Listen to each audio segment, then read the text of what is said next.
tema en los medios de comunicación un supuesto escándalo por cobro de sobornos a la empresa de origen español que se hizo cargo de la construcción del superviaducto. Y a partir de allí se habló de sobrecostos que posteriormente las autoridades del MOPC justificaron las razones. Ahora bien, lo que no tardó fue la reacción de la gente al encontrar esta mañana la estructura del superviaducto completamente inundada a raíz de las precipitaciones y de algunas fallas técnicas. Mauricio tiene los detalles. Adelante, Mauricio, te escuchamos.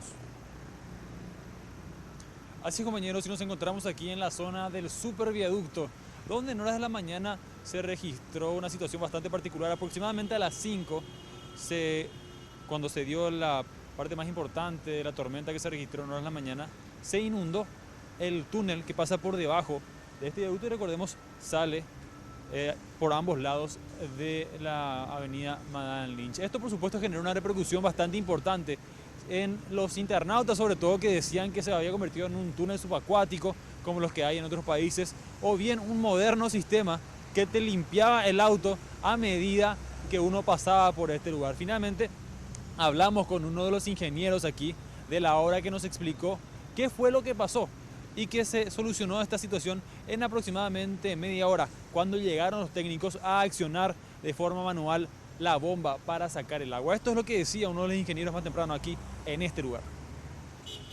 Eso sucedió debido a una falla en el tablero automático de la estación de bombeo, que no se accionó. Cuando siente un nivel de agua, eso se acciona automáticamente y descarga. A raíz de eso se le convocó inmediatamente al encargado de estos equipos y accionó la parte manual y se desagotó en 5 minutos todo el túnel. Hubo una demora realmente de media hora hasta que llegue el personal para hacer accionar el equipo manual. Esta situación, compañeros, llama poderosamente la atención. ¿Y por qué? Porque el viaducto está prácticamente recién inaugurado, inclusive, de hecho, mejor dicho, ni siquiera está aún concluido. Vemos cómo continúan trabajando en este lugar los obreros para ya realizar los últimos procedimientos, los últimos pasos para la construcción de este viaducto. Recordemos que fue construido por Isolux Corsan. ¿Qué fue lo que pasó?